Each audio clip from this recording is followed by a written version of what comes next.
Hi, I'm Weston. I love talking about the Astros, and I'm here to recap Game 7 of the regular season. Astros over the A 6-2. We out-hit them 8-6. And we're back in Minute Maid Park with fans. 50% capacity for tonight. And man, oh man, was it exciting to hear fans cheering on the Houston Astros again and not booing them. It was fantastic. And not only that, it was a fantastic win for the Astros. The pitching was good, the defense was pretty darn good, and the hitting was pretty darn good. Another 6-run game, which is just crazy. That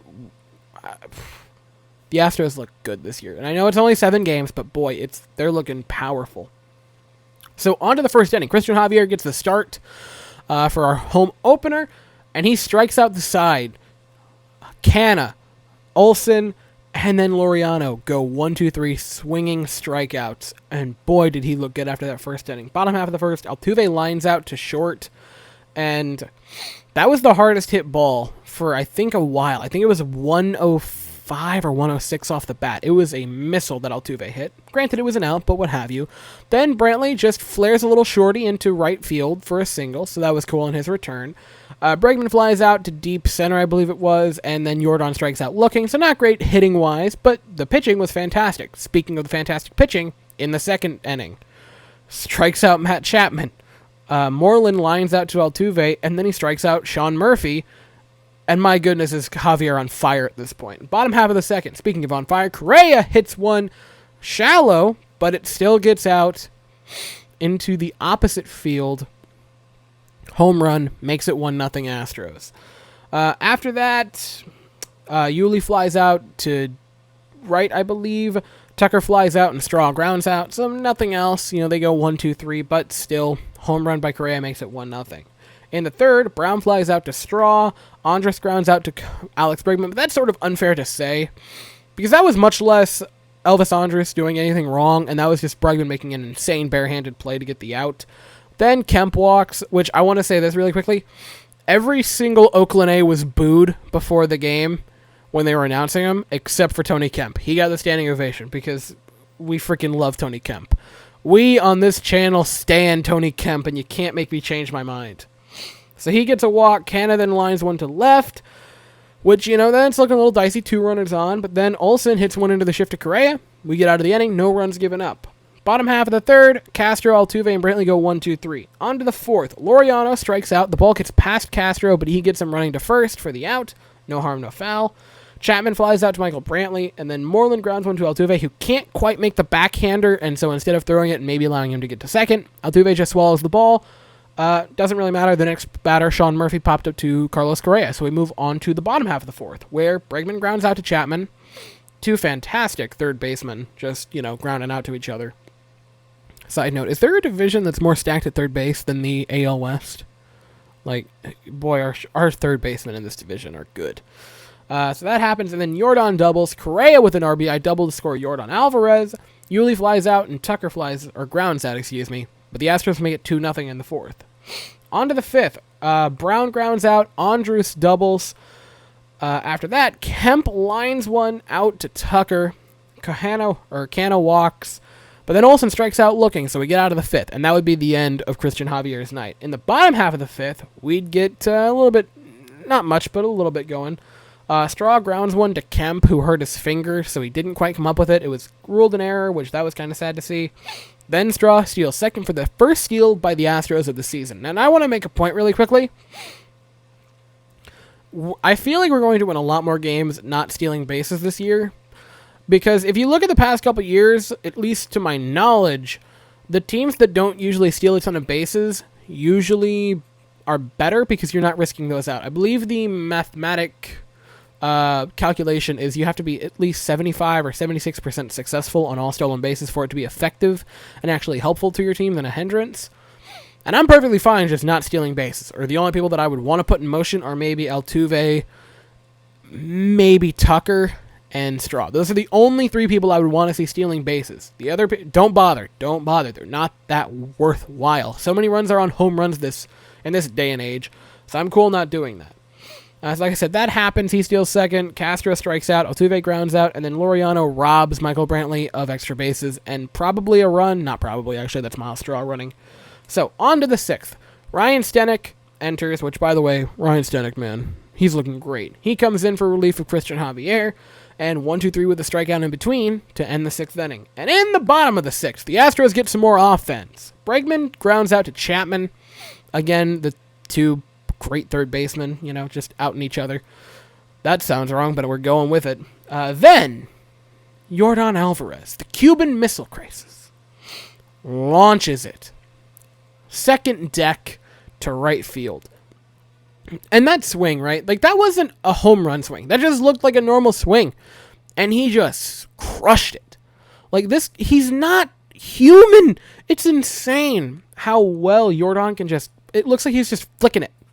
It just looks like he's flicking his wrist. And boom, gone. Mammoth home run. 3-0 Astros. Correa then walks. Yuli pops up to Chapman. Tucker shoots one the other way for a double, so he gets to second. Correa gets over to third, and then Miles Straw comes in, lines one the other way to right field for a 2 RBI single to make it 5-0 Astros. And then Castro taps one just on the foul line, and it stays fair. It was like right, ironically, to where Bregman hit his in the 2019 famous walk-off, where he just kind of dribbled it, dodged the tag, and then they missed threw it down to first, where Tucker scored for the walk-off. You guys remember that game? I remember that game. That was hilarious. But this time there's no walk-off, and he just gets tagged out standing like 2 feet away from home plate, so that was a bit of a bummer. In the 7th, right?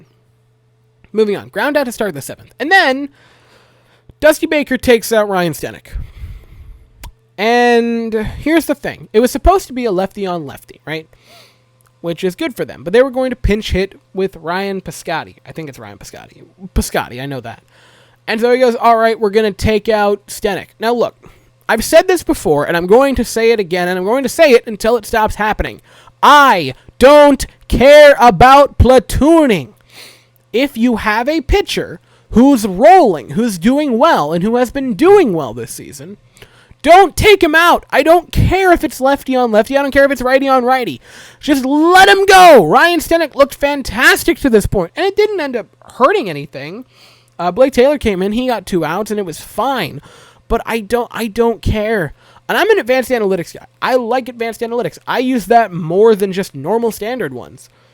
Like, I very rarely talk about the normal things like batting average and home runs. I'm always talking about OPS plus. I'm talking about that on base, that WRC plus, that defensive run safety. I'm talking about the advanced stuff. But I hate platooning and why people still bother with it. It's like, if someone is doing well, then that should be it.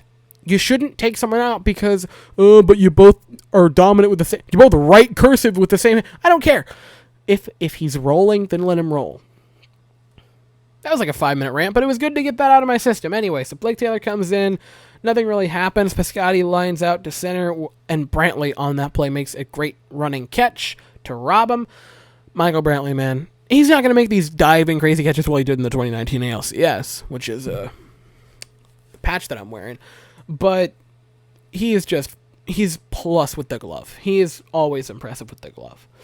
So that happens, and then Elvis Andres, I hope I'm pronouncing that name right. I've said it a lot. Grounds that to Carlos Correa to end the 7th. And in the bottom of the 7th, my man, the best, the GOAT of Houston, Jose Altuve, heard that Yordan hit that home run. I think it was 402 feet or 406, and said, oh, that's cute. And Altuve just absolutely crushes, and boy, oh boy, do I mean crushes it to left center field. Almost to the train tracks, 426 feet, 106 off the bat to make it 6-0. My goodness gracious, Altuve just killed that ball. Tattooed that baby for the home run. Brantley strikes out swinging. Bregman pops out and Yordan strikes out, but Altuve just killed it. I just get excited when Altuve does that kind of stuff. Anyway, in the 8th, Enola Paredes comes in. He walks Kemp, he walks Canna, and then on the third batter, he injures himself somehow. I think he was grabbing sort of like his abdomen-ish area. I don't know if that was just like his arm was hurting, so he was kind of grimacing like that, or if it was his abdomen area. Like maybe he pulled a muscle, maybe he didn't get to fully like stretch out in the bullpen. But what have you, he leaves, and you know it was because of that, because the 3-batter minimum is a thing now, so he couldn't leave if it wasn't an injury. So we know it was. Hopefully it's just a minor one. So Joe Smith comes in. He takes care of the 2 walks pretty well. Olsen pops out to Bregman after that. Laureano grounds to Bregman, who tosses to Altuve for 1. Altuve could have maybe tried for his double play, but I get why you didn't want to bother with it right then. Don't risk it. That's fine. Swallow the ball. I'm cool with it. And then Chapman flies out to Kyle Tucker.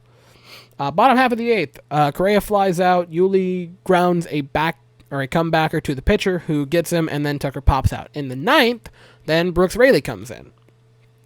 And he wasn't great or anything. He was okay, I suppose. Garcia comes in for a pinch hit. He gets a single. Murphy strikes out. Piscotty doubles and the run scores to make it 6-1. Andrus gets robbed by Miles Straw making a sliding running catch. That was just a beautiful play by Miles Straw. And going towards the fence, too. So that was a gutsy call for Straw to do that. That happens. Then a single by Jed Lowry. Straw might have been able to throw the runner out and end it right then, but Yuli kind of tipped the ball with his glove and allowed Piscotty to get home safely. I thought he could have had him, but whatever. It didn't matter, because then the strikeout ends it. 6-2, Astros win it.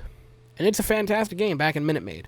So the pitching lines really quickly. Christian Javier went 5 innings, no runs, 3 hits, 7 strikeouts, 2 walks.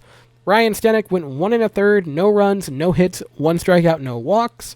Blake Taylor went 2/3, no runs, no hits, no strikeouts, no walks. Paredes came in, didn't record an out, but gave up 2 walks in the left with the injury. Joe Smith came in after that, 1 inning, no runs, no hits, no strikeouts, no walks.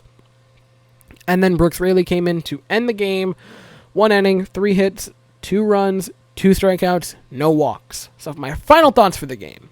The first batter I want to talk about is Yordan Alvarez. Man, oh man, this guy is good at the game of baseball, isn't he? Another multi-hit night with that monster home run.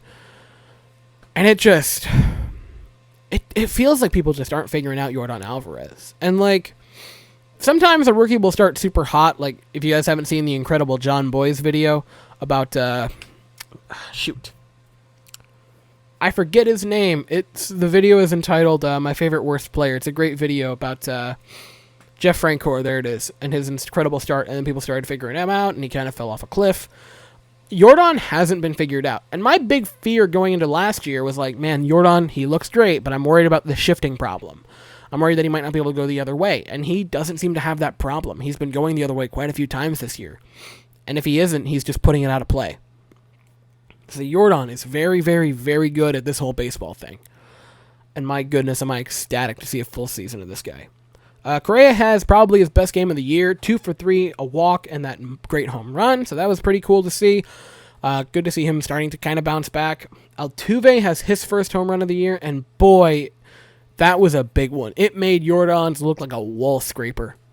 It was a monster by Altuve. He might be short, but boy, oh boy, does he have some power. Christian Javier, he continues to deal. Fantastic game, 5 innings, all shutout. 7 strikeouts, and he got the win tonight for the first game back in Minute Maid. Christian Javier, just fantastic start. First one was a little shaky, but tonight he looked fantastic. In the first game, I think I already mentioned this, but in the first home Astros game with fans since Game 7 of the World Series in 2019, which just feels insane. And lastly, Ryan Stennik continues to be a fantastic acquisition in the offseason that was super low-key. Because I heard the addition, and I was like, okay, I guess that's something to add to the bullpen, maybe a little bit of depth. 5 innings this season, 7 strikeouts, 1 walk, no hits. He's been the definition of lockdown. He's been fantastic. I think he has a .20 whip, and I understand it's 5 innings, but man, oh man, Stennik looks fantastic so far this year, and I'm ecstatic about that. And I believe the contract has him under control till 2023, so... that would be a nice lockdown arm to have in that bullpen for the next few years. And, boy, that just seems like a really good acquisition right now in the offseason. Maybe the best of the offseason, not counting the re-signing of Michael Brantley. So that does it for this game. Again, first game back with fans, which is insane. I want to thank everyone again because Game 6 recap, it hit 100 views as well as the other 5. All 6 of the recaps this year for the Astros have hit 100. Let's do it again, guys. It's insane how many... they're just racking them up. It's so cool to me to see that. And then, all the comments is just awesome. There's interaction going on. And, like, I went and watched Bregman's hype video a couple days ago, and, like, I saw some of you guys commenting on it, and I'm like, oh my gosh, I know, I've seen them, they're the guys in my comment section. Like, it's insane to me that, like, I'm recognizing the names. It fills me with joy, and you guys don't know how much it does. So, I want to actually request some comments. If any of you guys were at the game tonight, I want to know what it was like, because I obviously wasn't, but man, it just seemed exciting and electric tonight, and I want to hear about that. So yeah, that's it for this game. Lance McCullers, the king of Minute Maid, will start tomorrow night, and I will recap that game as soon as it's over. So thank you all so very much for watching. I hope you all have an absolutely fantastic day, and as always, go Astros.